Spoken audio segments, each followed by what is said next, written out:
Halo sahabat militer, terorisme menjadi salah satu musuh paling berbahaya bagi Indonesia. Tak hanya di Indonesia saja, tetapi sepertinya menjadi masalah bagi seluruh negara di dunia. Demi menumpas terorisme, Indonesia sendiri memiliki banyak pasukan elit, baik dari TNI maupun kepolisian. Aksi-aksi pasukan elit ini sudah sering terlihat di layar kaca, apalagi jika terjadi aksi terorisme. Namun, tidak semua mengetahui apa saja nama pasukan elit tersebut. Nah, pada video kali ini kita akan membahas mengenai 5 pasukan elit pemberantas teroris di Indonesia. Namun, sebelum lanjut menonton, jangan lupa klik tombol subscribe dan nyalakan bel notifikasinya agar kamu tidak ketinggalan video menarik lainnya dari channel Teknologi Militer.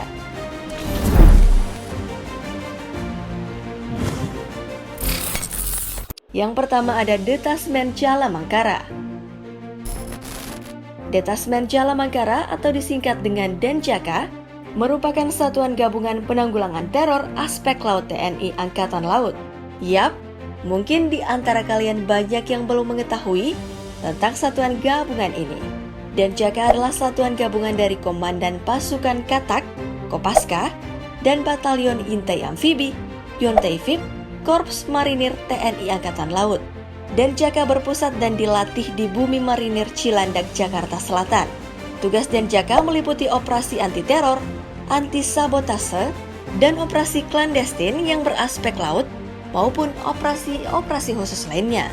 Satuan ini mulai aktif pada 13 November pada tahun 1984 silam guys. Untuk jumlah personilnya, sampai saat ini belum ada situs ataupun laporan resmi mengenai jumlah personilnya satuan ini guys. Namanya juga pasukan elit, tentu jumlah personil dan anggotanya sangat bersifat rahasia. Pada 4 November 1984, Kepala Staf TNI Angkatan Laut membentuk organisasi tugas bernama Pasukan Khusus Angkatan Laut atau Pasusla. Terbentuknya Pasusla karena desakan ancaman aspek di laut. Akhirnya pada tahap pertama, rekrutlah 70 personil dari Yontaifib dan Kopaska. Melihat perkembangan satuan khusus ini, Kepala Staf TNI Angkatan Darat saat itu memutuskan menyurati Panglima TNI yang isinya ingin membentuk satuan gabungan Denjaka. Sehingga diputuskan pada tanggal 13 November 1984, Denjaka menjadi satuan anti-teror aspek laut. Prajurit Denjaka juga dituntut memiliki kesiapan operasional mobilitas, kecepatan, dan kerahasiaan.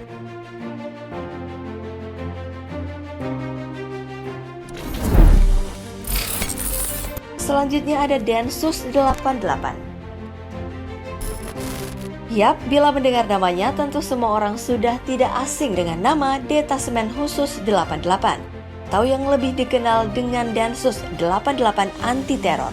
Densus 88 sendiri tak lain adalah satuan khusus Kepolisian Negara Republik Indonesia yang memang dilatih khusus untuk menangani segala ancaman teror, termasuk teror bom. Beberapa anggota di dalam pasukan khusus ini juga merupakan anggota tim Gegana. Densus 88 berpusat di Markas Besar Mabes Polri. Terdapat kurang lebih 400 personil yang terdiri dari ahli investigasi, ahli bahan peledak atau pejinak bom, dan unit pemukul yang di dalamnya terdapat ahli penembak jitu.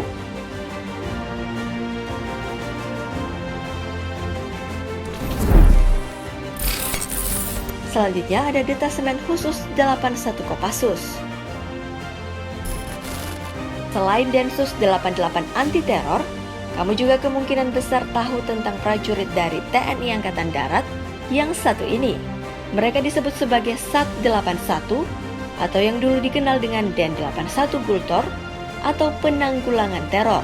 Sat 81 adalah satuan di Kopassus yang merupakan prajurit terbaik dari seluruh prajurit TNI. Sama dengan pasukan elit lain, untuk jumlah personil maupun senjata yang dimiliki Sat 81 ini juga dirahasiakan. Istilah Gultor ini kini mulai dihilangkan, mengingat kualifikasi yang dimiliki prajurit ini lebih dari penanggulangan teror. Sat 81 pertama kali didirikan karena peristiwa pembajakan pesawat Garuda DC-9 Woyla di Bandara Don Muang, Bangkok pada 31 Maret 1981 silam. di mana operasi tersebut di bawah komando Benny Murdani, sehingga setelah maraknya tindakan pembajakan pesawat, lahirlah kesatuan baru di lingkungan Kopassus ini. Sat 81 pun menjadi ujung tombak pertahanan dan keamanan Republik Indonesia. Namun prajurit khusus ini jarang diketahui setiap kegiatannya, karena sesuai misi mereka, tidak diketahui, tidak terdengar, dan tidak terlihat.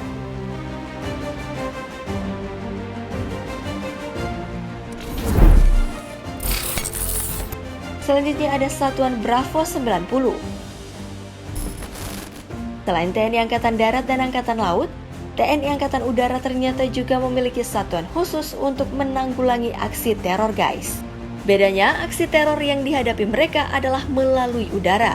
Satuan khusus ini dikenal dengan sebutan Sat Bravo 90 atau yang sebelumnya disebut dengan Den Bravo 90. Sat Bravo 90 adalah satuan pelaksana operasi khusus Korps Pasukan Khas Kopaskas yang berada di bawah Kopaskas.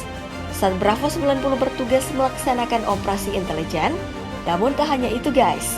Mereka juga bertugas melumpuhkan alutsista atau instalasi musuh dalam mendukung operasi udara, serta operasi penindakan teror bajak udara. Satuan ini memiliki moto yakni Catya Wihikan Awacya Makapala, yang artinya setia, terampil, serta berhasil.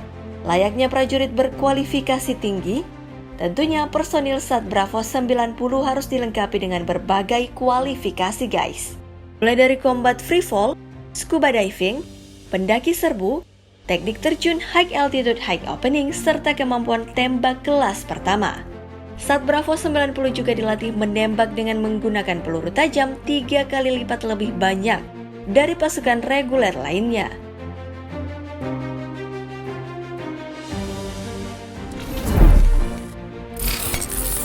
Yang terakhir ada Kopsus Gap. Nah, kalau yang terakhir ini pasti kamu juga pernah mendengarnya, guys. Pemerintah telah menyetujui menghidupkan kembali Satuan Gabungan Pasukan setelah terjadinya tragedi bom Surabaya pada tahun 2018 lalu. Mereka disebut sebagai Kopsus Gap atau Komando Operasi Khusus Gabungan. Kopsus Gap adalah satuan gabungan dari Sat 81, Denjaka, dan Sat Bravo 90. Kopsus Gap juga merupakan satuan elit TNI untuk memberantas terorisme. Pasukan gabungan ini dibentuk pada 9 Juni 2015 oleh Panglima TNI saat itu Jenderal Muldoko. Kopsus Gap diketahui terdiri dari 90 personil. Mereka disiagakan dengan status operasi, sehingga harus siap ditugaskan kapanpun untuk menanggulangi teror.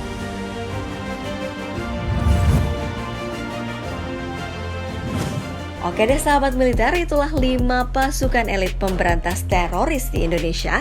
Sebagai negara yang memiliki wilayah teritorial yang cukup luas, tentunya Indonesia membutuhkan keamanan yang lebih solid guna memberantas ancaman terorisme. Jika kamu punya pendapat dan opini, boleh komen di bawah ya. Like dan share juga video ini. Thanks for watching.